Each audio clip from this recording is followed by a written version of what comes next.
Hi guys, I am answering all of your questions from the week 4 Moodle discussion board where you asked questions that you had or thought others might have about the research proposal. You guys are asking phenomenal questions that I think will really help you write the best research proposals that you can, or also help others write the best research proposals that they can. Before I look at these questions, I'm going to try to remember to highlight them as I'm answering the questions. So if you want to skip through the video to find your specific question, you can.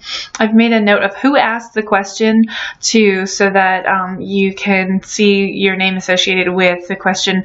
And then also, I want to start off, before I answer any questions, with two things. One, you guys did a great job in the discussion, and I really liked how you were working on trying to do synthesis, saying things like, I agree, or I noticed the similarities between our arguments and our projects, or even, I thought it was cool you picked this side of the project to look at, whereas I'm looking at the same video or the same movie or TV show, but a different part of or aspect of it and of the profession or whatever. I thought that was really cool. I think you guys did a great job. I'm still working on synthesis, I think, but for the most part, you're getting an effective concept down in our discussion.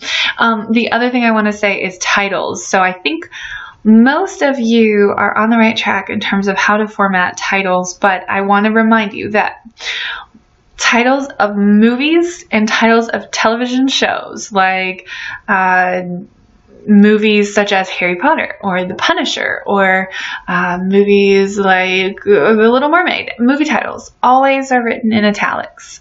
TV show titles like CSI, Criminal Minds, Grey's Anatomy, The Resident, The Good Doctor, Good Will Hunting, oh that's a movie, all of those TV shows and movies, all of them are written in italics. So anytime you're talking about, in general, overall, your primary source, please format that title in italics.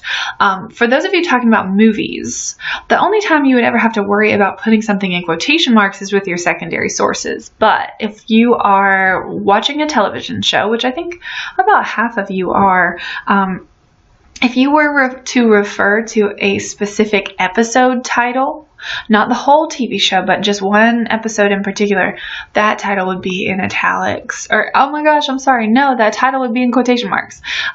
So something like pilot, or the one with the friends, or something like that. All of those specific episode titles are written in quotation marks. So just keep an eye out for that. Remind yourself of that when you're writing your research proposal, and carry that over into your final paper. All right, let me talk about these questions. I am going to try to be as short as possible. Y'all know this video is going to be long though. Are we able to choose a few different scenes throughout the film to analyze, or only one? Kimberlyn and Sara asked questions like this. You can pick, here's the thing, at a very bare minimum, you need to have your introduction, which has specific requirements. So please go through the research proposal assignment sheet and make sure that you're checking off all the boxes. Look at the rubric, make sure you can say, yes, I did that, I did that, I did that. You have to, of course, have your discussion of audience, purpose, and the research that you've done. But when you're in that final section, that final segment of the research proposal, you only have to analyze one scene. That's a minimum requirement, one scene. And you have that 2-paragraph pair. With every scene you do, you have 2 paragraphs. The scene paragraph and the accuracy paragraph. The research proposal and comparative analysis lectures will reflect more details there if you need to go back. So you only have to do one.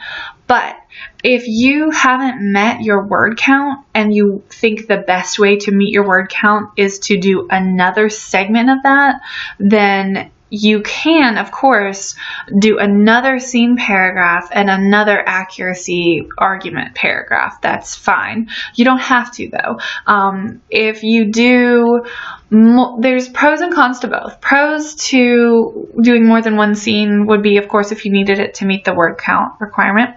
Cons is, of course, if you're doing more writing. Sometimes when you tell yourself to focus on more things at once, then you, depending on who you are, the type of writer you are, you could end up rushing through that and not giving it your all. So the feedback that I give you doesn't reflect the best that you're doing in your research proposal. But that's not always the case, right? So the pro then would be anything you use in that last section of your research proposal where you're showing me an example of your analysis can be used in your final paper. The more you do there, the more you have in your final paper.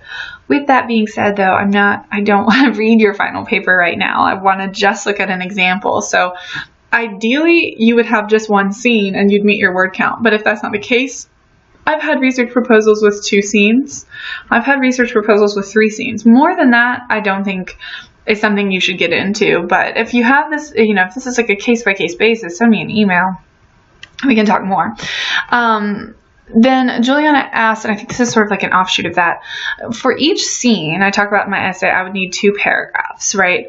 Yes, so you want to have the scene paragraph where you're just describing the scene, what do you see, and what it suggests about the profession. And that second paragraph is a follow-up for accuracy, right? Based on what I see on screen, let me analyze that. Is this really what the profession is like? I have a second paragraph answering that question. Yes, this is accurate. Or no, this isn't accurate. And here are my secondary sources to prove my argument. Okay, so then she has a follow-up question. So say I talk about 2 different scenes. Would that be a total of 4 paragraphs? So if you're talking about a scene and you're using that scene to exemplify or to give an example of doing paperwork, and then you're going to go down and do an argument paragraph, do these people actually do paperwork? Accuracy, not accurate, not accurate.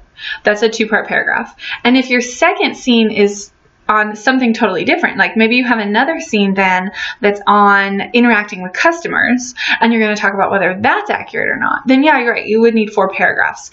But let's say you've got 2 scenes and in both scenes you see this professional doing paperwork, and that's all you're doing is talking about the fact that they do paperwork, then you would put both of those little pieces of scenery, I guess, and describing them in the same paragraph because you're talking about the same thing. And then you would follow that up with an accuracy argument. So the only reason that you would have more than one 2-part comparative analysis is if you're talking about multiple topics in your research proposal. You'll absolutely do this in your paper because you're going to look at all the different facets of the profession. But in your research proposal, I just want to make sure that you're doing it right. So that's why I kind of just want you to focus on one scene and one 2-part comparative analysis at a time. But then, of course, as always, if you need to do another one to meet the word count, then you can.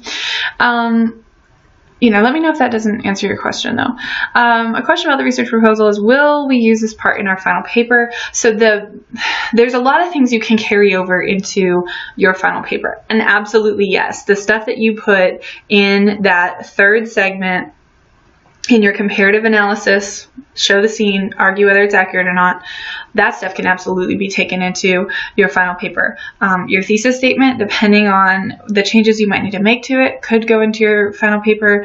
The ideas and the concepts behind talking about audience and purpose can be applied to maybe your conclusion, but you never in your paper, in your final paper, never would you say, like, the reason I picked this topic, my audience is, my purpose is, that this is all just proposal stuff. So there is a part of it, mostly the last part, that we can bring into our MLA final paper, but not all of it. So that's a great question. All right. Stephanie wants to know, how long does it have to be?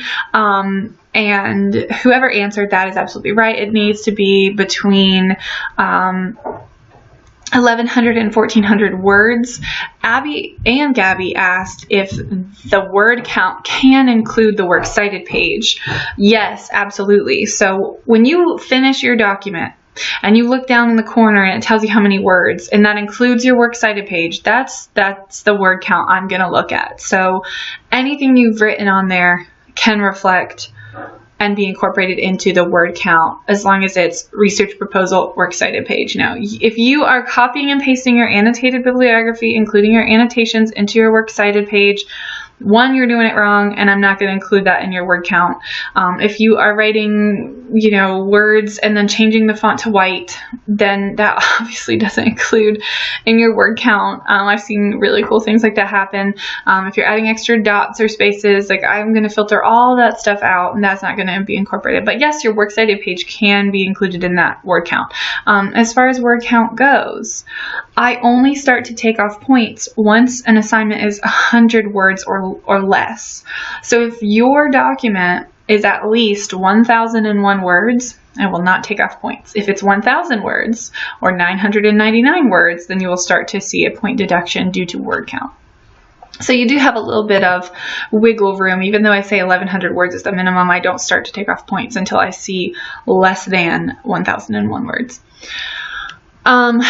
Gerard wants to know, if the movie has a series, can we pick examples from other films that are part of the series? Yeah, you can. You just have to cite them on your works cited page. So as long as, you know, I think, Gerard, are you doing the Iron Man series?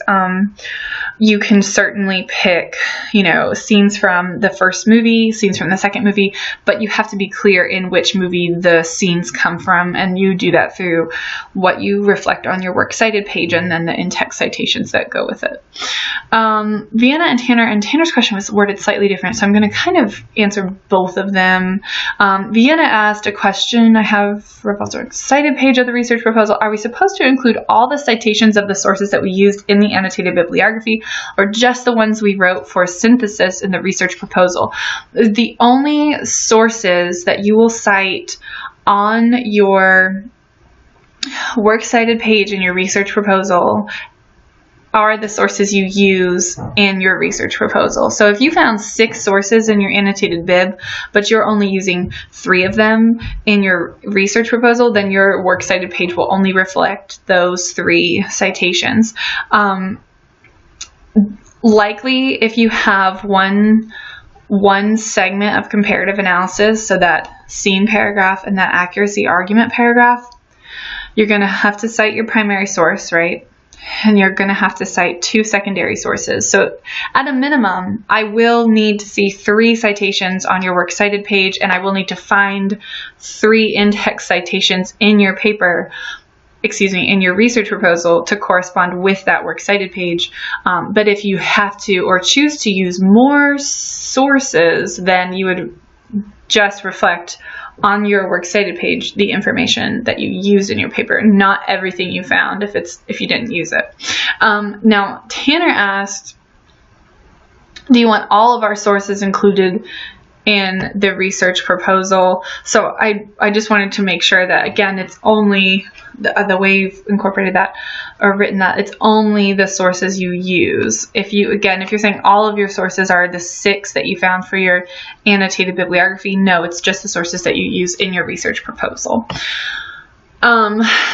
Question, let's see, both Sergio and German asked this question: is there a maximum or limit to the amount of sources we're allowed to use for the research proposal? There's not a maximum, so use what you need in order to best fulfill the requirements of the assignment. Don't go crazy, but you can use as many as you want. You have to have 3. That's your primary source and at least 2 secondary sources. All right, Savannah, hold on, I'll come to you in just a second. Koralys was wondering, my question about the research proposal is, when we are writing our final paper, should we use the same exact thesis from our research proposal, or is this like a building block? So I think that really depends on each student in particular. If your thesis statement, if you nail that thesis in your research proposal and it ends up being exactly what you're going to talk about then in your final paper, then you can use the same thesis. If you are kind of just, the goal for the research proposal is a working thesis. 9 times out of 10, you'll have to make some updates because maybe you don't fully know what you're going to write about in your final paper, all of the little details, or maybe you just haven't figured out the right way to phrase your thesis statement. This general concept will probably be the same, but it really depends on each thesis statement in particular. Okay, Savannah says, should we stay away from getting too deep into the context of our research paper and give more of a general overview of everything we want to talk about, or should we get into some specifics? So I think that's up to you. I want your comparative analysis segment for your research proposal to reflect the type of writing that you plan to do in your MLA final paper. So the more you write the way that you will write it, the better I will be able to understand if you're headed in the right direction. But I think that both of the examples for the research proposal I've given you have been very kind of surface level. There's more things to dig into. We've looked at 2 examples, right? We've looked at the example from the full example research proposal, which talked about Grey's Anatomy, very surface level. That's fine for the research proposal, but probably not deep enough for the final paper. The example about the movie Chocolat, however you say that, is a little bit deeper. It talks about psychology and things like that. That is great for the final paper and great for the research proposal. So Savannah, if you have a specific question too, just send me an email. But I think it's just up to you, whatever is best. Elizabeth and Aslan asked kind of the same question. For the research proposal, it is suggested to analyze 2 scenes. Can I do 3 if the analysis is straightforward and simple? So that was Elizabeth's question. I'd say 1 scene is all that's needed. 2 scenes suggested, if you needed to boost your word count. If your analysis is straightforward and simple, can you do 3 scenes? If your analysis is straightforward, simple, and still effective, you can do 3 scenes. I mean, the more you do for your research proposal, the more you'll have for your final paper. I don't want to read too much. Like, I'd like you to keep it within that range. So if you're, approaching 2,000 words, that's too much. But sure, why not? Do 3 scenes. Now, Aslan asked a similar question, but the way that you phrased the ending, I wanted to comment on that. My question is, can we analyze more than 2 scenes for the paper? So for more than 2 scenes for the research proposal, see my previous answer. More than 2 scenes for the research paper, you likely will have to analyze more than 2 scenes for the research paper. I have done a theoretical word count comparison, I guess, and it looks like most of you will probably need to analyze anywhere from 4 to 5 scenes and topics for your research paper, but we haven't gotten there yet, but we're headed there. Tori asked,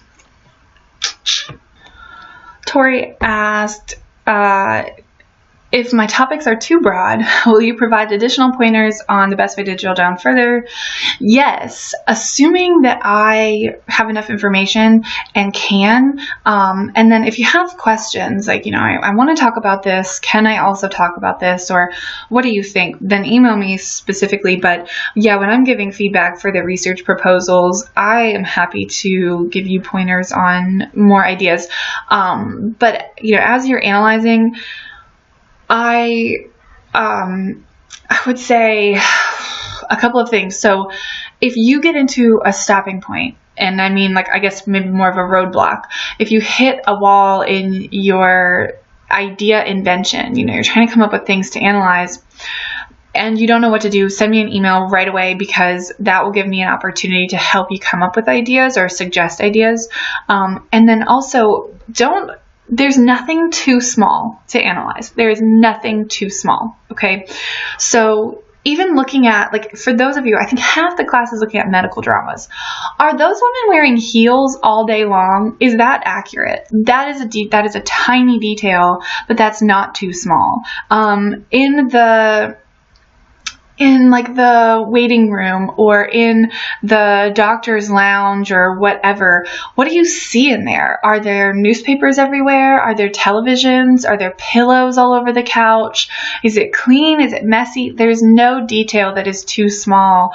I think that normally, it's everyone's go-to to look at the big things, like the relationships, the job duties, paperwork, and the glamorized nature of film or television. But what about the small stuff? Don't forget about that. And then there's even little things where you can stretch an argument, right? So if you're noticing that your professional has a different Prada bag every single day, Does that professional make enough money to purchase a different Prada bag every single day or something like that? So really, if you feel like you're hitting a roadblock, you're like, I don't know what else to analyze, and my instructor said I might need 5 scenes to look at, there is nothing too small to analyze. Again, if you're feeling like that is stressing you out or you don't know what to do, send me an email now. If you're looking at a primary source I'm unfamiliar with, then I'm going to probably have to watch it first. Or if it's a show, I'll watch a couple episodes.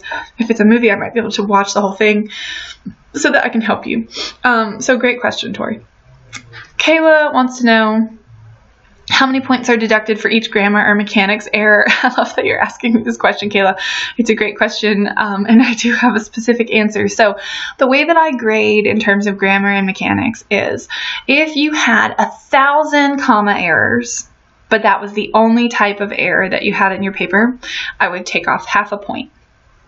If you had 20 comma errors and 5 run-on sentences and 3 quotation marks errors, then I would take off 1.5 points. What I do is I take off half a point for every type of error found in your paper, but not every single error.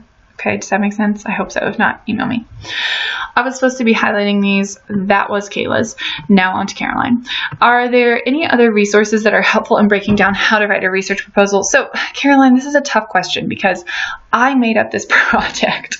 Research proposals certainly exist, and I definitely had to write them.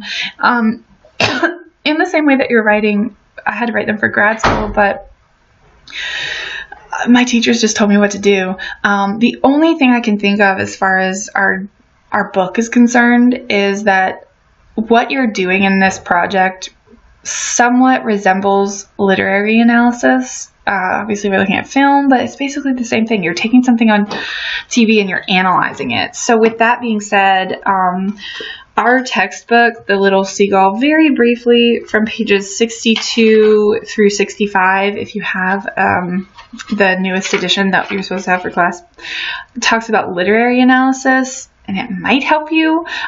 Be careful if anyone is reading this and you flip to that section and you see on page 66 it says proposals, not the same kind of proposal that I'm asking you to write. So the proposal section in your textbook is not the same. It's asking for like a proposal, a solution proposal, like solution to the problem. That's not what we're doing here. So just, I don't know, Caroline, if you find something, then email it to me and I can share it with the class. But I think just my instruction. With that being said, ask me as many questions as you have. Ask me for more examples. I will write them for you. That's fine. Myka had a specific question about, like, does anyone have any additional suggestions for her project? She's looking at midwives, and I cannot remember, Myka, your TV shows, but I can look. I can think of the woman's face. I sent you an email about that, things to think about, but then if anyone has time and wants to go into the week 4 discussion and give Myka some suggestions, that would be great. Alexandria asked, I'm just going to read this. In the lecture video, Ms. Osborne said that if we have completed about all the research that we need, we could say that we need to go back and watch the show again to pick which scenes to analyze. So I think that Alexandria is referring specifically to kind of like that research discussion section in the research proposal.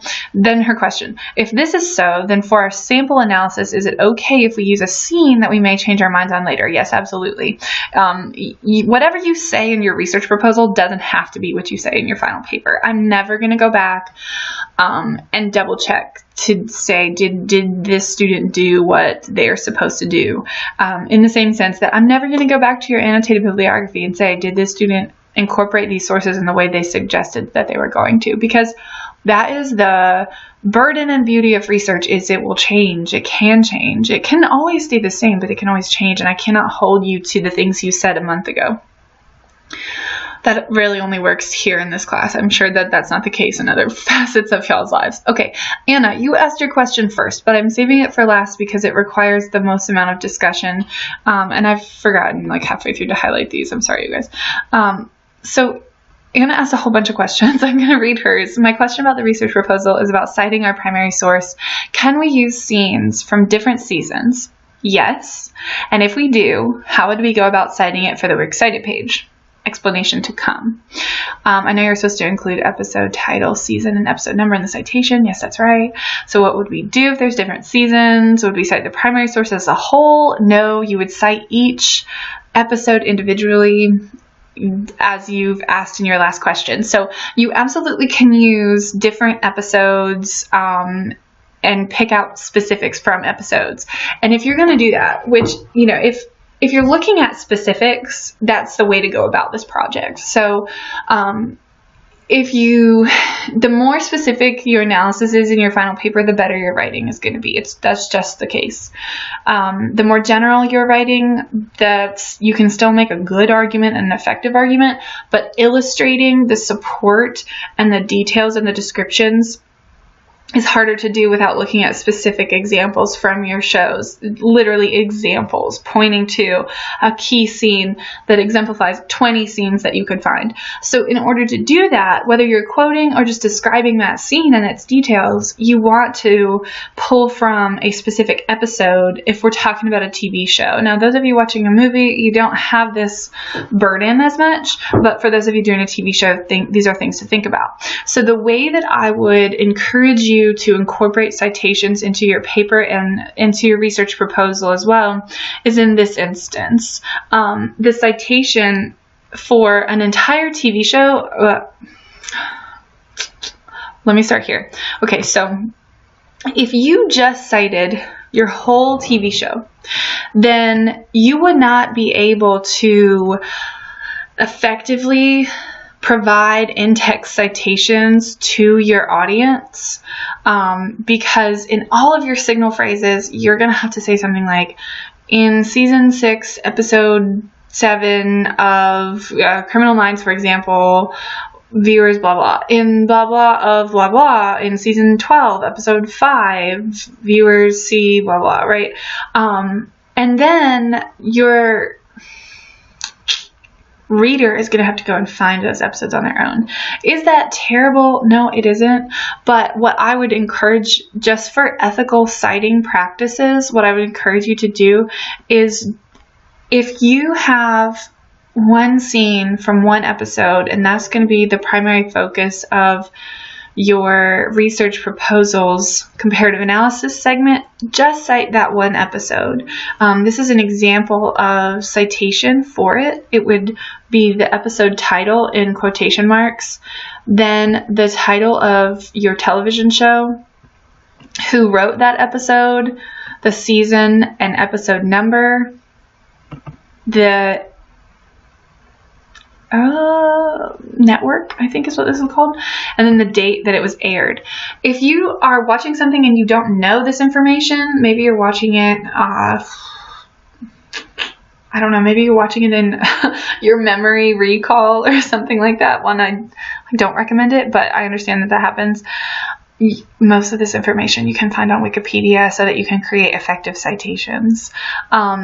You will, of course, have to give a timestamp for anything like this, though. So I think if you're confused on a case-by-case individual basis, send me an email. But Anna, these are the answers to your question, which is a great question. Overall, yes, you can use different scenes from different seasons. I would encourage you to cite each episode individually. Okay, that covers everything, y'all. I've made it. It's below 30 minutes, so I'm going to stop this video. If I missed your question, please send me an email. I'd love to answer it for the whole class in an announcement. Otherwise, email me if you have other questions.